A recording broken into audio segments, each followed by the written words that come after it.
Good morning and greetings from the Harshaw House. Today is Friday, the 5th of December, 2025. I'm Eric Francis Coppolino, your friendly neighborhood astrologer, here with an update, first video update in a series of at least 12 about the inner light, inner peace readings that I'm working on from Planet Waves. These are the 28th annual edition of Planet Waves. Yes, I've been doing this very thing since the winter of 1998. It is true. When I began doing annual readings, the same year that I put up the Planet Waves website, by the way. So I want to tell you a little bit about this reading. I want to preview the reading for Scorpio. What I said to myself was, all right, when I finish these things, each one, I'm going to do a video summary and preview to condense what I have done, and then also to let you know what I have done and to get the spoken word part of this going. The inner light readings are written readings. That's what I'm working on now, and then the inner peace readings are going to be spoken word, audio readings, more presented like meditations. In other words, pretty much non-technical readings. So the beauty of this thing that I do every year is, if you want the full benefit of astrology, without having to learn astrology and without having to spend a lot of money going to an astrologer uncertain what you're going to get, these readings are for you. So here's what the reading looks like. It is basically, I try to keep it short, but it came out to 22 pages. Nothing I can do about that. And this covers your sun, your moon, and your rising sign, particularly sun and rising sign for all the signs. We're going to encourage people with a 3 sign bundle to do sun, moon, and rising, and explain to you how you find out your rising sign. So let's get into a little bit about what is in the Scorpio reading, and then I'll go over some of the features I've added to this reading. And I'm going to just open up the chart. I include the chart with every reading, not that you can read the chart, but so that you have the chart as a document of the work that I've done. And then, in addition, you can use it as a thing to take notes. And I promise you that once you start to recognize some of these glyphs, and there will be a glyph key included on the main page, you'll start to see. You'll get the feeling for what I'm doing. But because I'm into Chiron and because I'm a journalist, I like to provide the document. Okay, the top story for Scorpio for 2026 and 2027 is that Chiron is entering your opposite sign. All the signs affect all the other signs. That's how I do these readings. I don't just read what's going on in Scorpio, and there's a lot going on in Scorpio. I've used 2 years of these readings because your birthday is so close to the end of the civil calendar that I cast for 2026 and for 2025 using a Western chart, as well as this listing of minor planet assets. Then I distill everything down to this kind of a chart, and then I put it into plain talk. I personally think the beauty of my astrology is that I don't go off on squares and trines and another thing and another thing and another thing. I keep it real grounded in the most basic, clear, plain English that I can muster up, and that's another asset of journalism, plain English.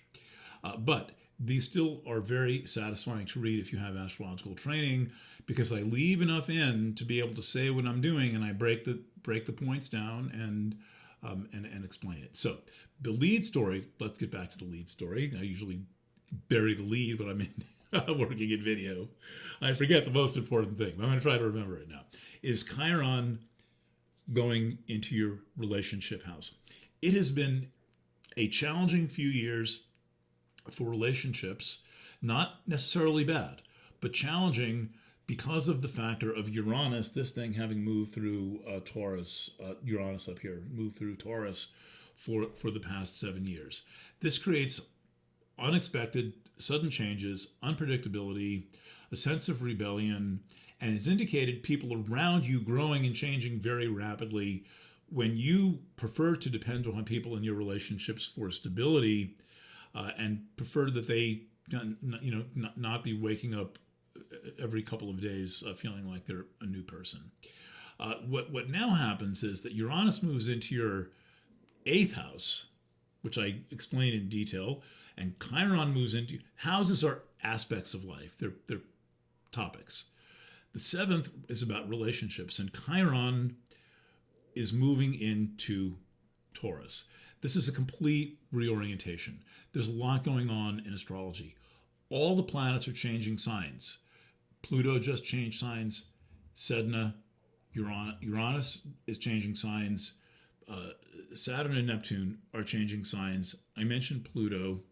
Jupiter changes signs every year. And now Chiron is getting into the mix. I have not seen anything like this since the run up to 2012, and that took a lot longer. Here we've got everything changing signs in the space of about 2 years. By everything, I mean most of the major planets whose names you know that move slowly. So what Chiron is going to do is completely redefine not only your relationship existence, but your wider sense of your reality, your wider sense of the world that you live in. This will be a challenging influence, but the beauty of it is that it is an embodying influence in a time of disembodiment. One of the things that's probably driving you nuts is the disembodied state of the world.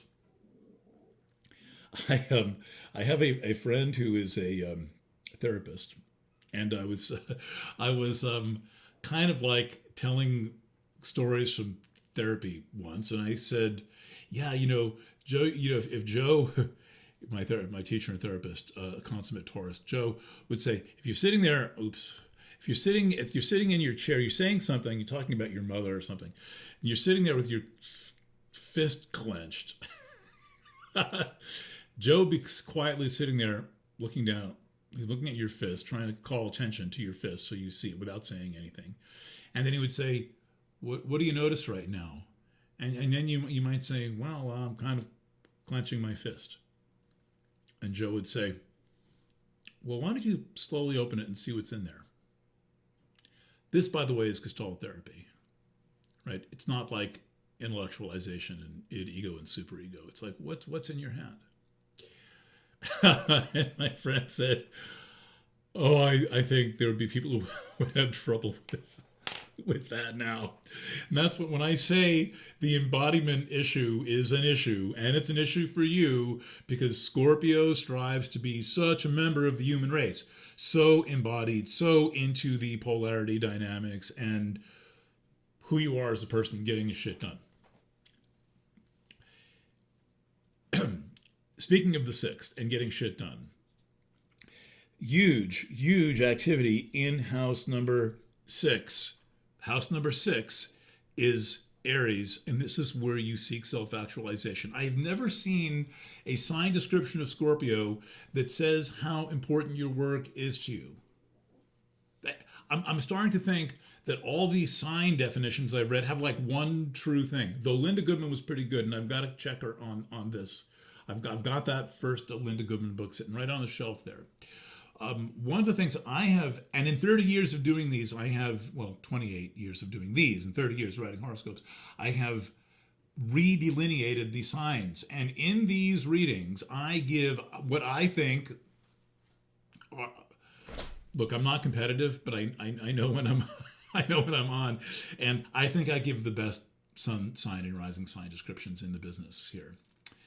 You'll learn stuff from other things, and there are some women who are very, very good delineators. But I'm speaking from experience, and my experience has said the thing to know about Scorpio is how important your work is to you.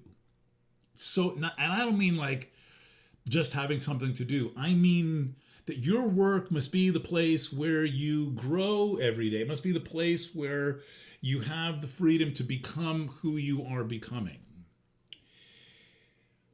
and that's huge now. It is incomprehensible now. And the nature of the sixth is doing things for their own sake. You have Leo on the 10th.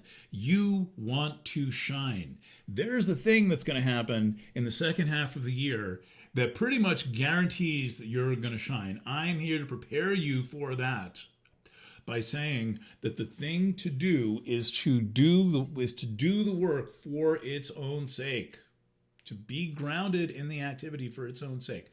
Barbara Hanclaw, my old buddy, taught me one of the most important things I learned about the sixth. She said, when you're working, you're at your desk, you're at your workshop, workbench, pottery wheel, whatever, you look at the clock, it's 10:30. And you go back to work and you look at the clock and it's 1 a.m, that's when you know you're in the sixth house. That's when you know you've got the sixth house lined. The work happens, you do it for its own sake, you're not doing it for recognition. But if you do that, the recognition comes. I have downplayed this. This is Jupiter conjunct Vulcanus. It takes place in the second half of the year. It's good stuff. It's going to happen. It's coming.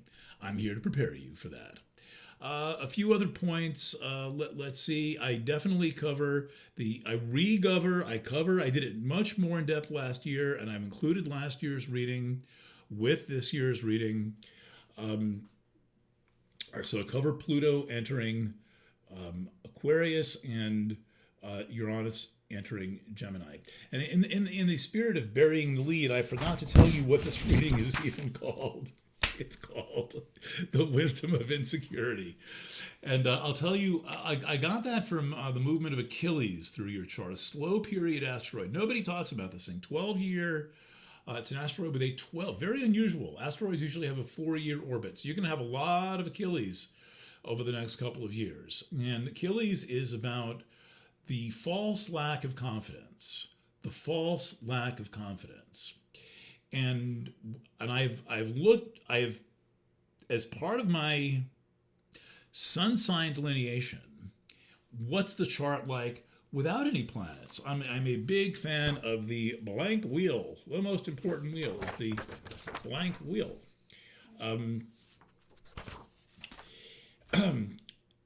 I've looked at your chart to understand what I think the fundamental tension of Scorpio is. And the fundamental tension is there's two things. First, it's about it being a feminine sign ruled by a masculine planet. Scorpio is ruled by Mars in traditional astrology. Very important to honor that, and not to just jump right to Pluto. Pluto counts, but Mars counts for more in terms of just understanding the basic things about who you are and what you do and why you feel the way that you feel. And that tension between the feminine sign and the masculine planet, especially in our times of gender dysphoria, which is really digital disruption, and this ongoing brutal, vicious, pointless, senseless gender holocaust going on right now, we have to understand the way these polarities work. Second thing about Scorpio that I think is phenomenal. And I feel like it's hard. The development process of this thing decade over decade is really interesting, but I got this into words, I think, possibly for the first time. So the Scorpio-Taurus axis is one of the most materially, physically, hormonally, sexually grounded in the entire zodiac. I mean, there's no way to compare anything to the Scorpio-Taurus axis. It's on the planet, aspires to be part of the planet, wants to be in the world of bodies and physical experiences and food and sex and forests and all of this stuff. And Scorpio is more about playing the game, playing it well, and Taurus is more about enjoying the results. But every axis in every sign integrates its opposite. This is one of the most important principles in all of astrology, is that every sign integrates its opposite, and the cycle, the life of that sign is about integrating the opposite. So that Venus and Mars, right? This is becoming a full spectrum person with both sides of your brain working, not one side or the other side, right? And we're not going to solve anything by everyone just really becoming real left brain, and then we can just burn all the poetry and forget the gardens. That's not going to go over too big with a lot of people, and not going to help us. Why does that matter? What's the insecure piece? Well, second house of Scorpio is Sag. Sag is this crazy spiritual sign. If you are hearing my videos, and you might be, you're watching the video today, you might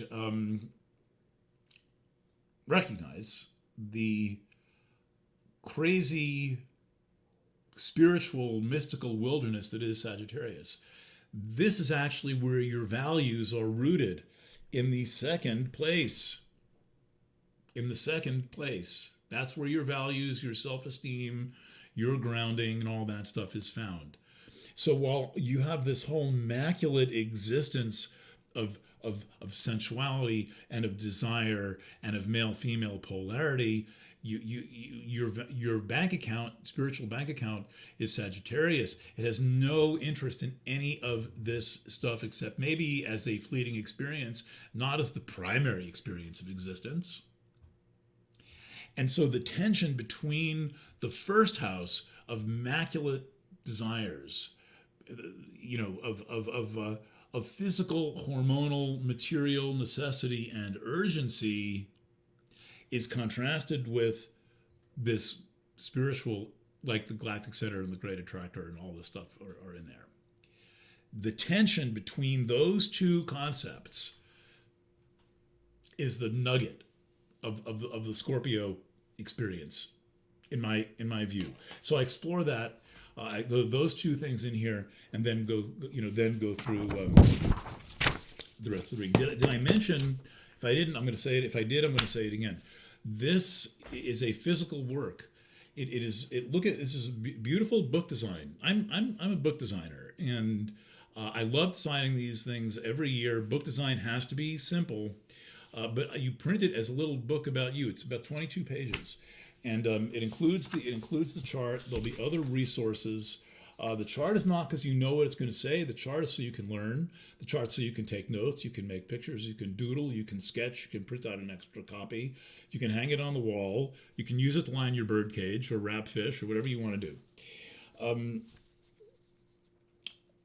Two new features this year that I have been talking about. First new feature is a personal assets inventory. I do these, but I haven't focused it every year. I'm focusing things I've never focused before. Personal assets inventory. That is based on these highly simplified, brought down to their nuggets. As mentioned, I'm having to use 2 sets of this data for Scorpio because you're so close to the calendar year. That's also going to be true for Sagittarius and Capricorn. Personal assets inventory. One of my gifts as an astrologer is to find your personal assets. This is why I'm such a good career astrologer. This is why if you're changing careers, you want to talk to me and get it right.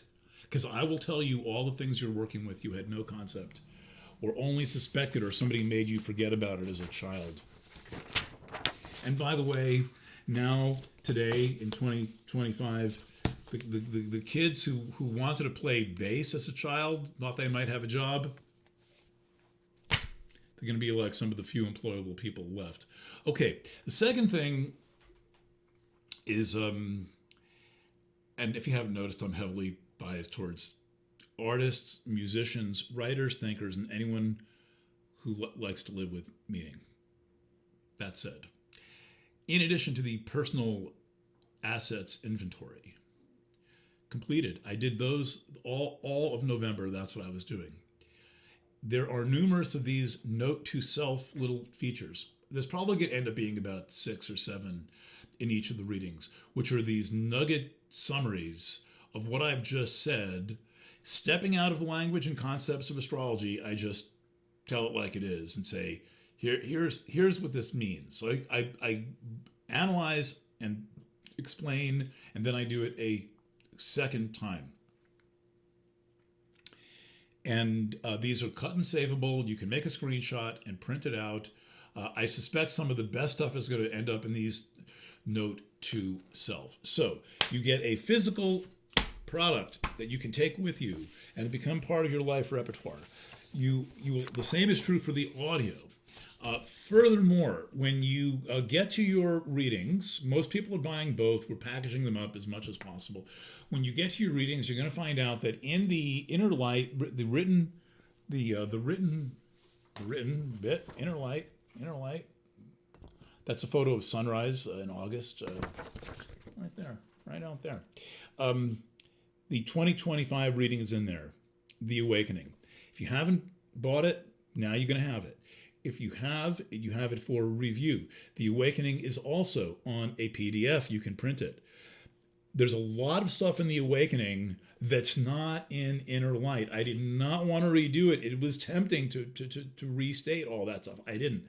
That's why I'm just putting the previous year's reading in there. Second, the Inner Peace readings are also designed to be experienced off the internet. That's why I love doing audio. I mean, everybody seems to like video, but I like doing audio because you can listen in your car. You can listen making pottery. You can listen, with your buds in when you're raking the leaves or whatever you want to do. I happen to like listening to movies. Most people are not like that. It would drive them crazy. I watch YouTubes all the time, bringing my Bluetooth speaker into my room and not worrying about the screen. But audio is designed for that. Now with this video, you have a little bit of a video introduction, but the audio you can take with you and experience offline. When you get to the Inner Light page, if you've got that bundled in, you will find the autumn reading. Easy does it. By far, my best video readings right here using the chart cam are included. So it's going to be a few weeks till I finish this, and then a few more weeks till I finish Inner Light, Inner Peace, the audio part. But you'll have stuff to keep you entertained, engaged, and not just busy, but like realizing what an incredible time that we are living through right now. And part of what makes it incredible is the astrology that we are living through. And the astrology is about all of us, and it's all about you. And so you can get this because I decided to take 30 years out of this lifetime and learn how to do this with other things going on, like things like pandemics and things like that going on, and to make sure that I am giving you the very, very best, highest quality astrology available, accessible. You do not need to know astrology to read these. You just need to be curious. All right, on that note, I will leave you signing off at about 10:37 from the Harshaw House. I guess part of the day today I'm going to spend doing Planet Waves FM. Got an exciting edition stacked up for featuring Sagittarius Jimi Hendrix for the Friday the 5th edition. To all of you out there, friends and people I don't know, the world over, signing off from the Harshaw House. Lots of love. And bye for now. Stop recording.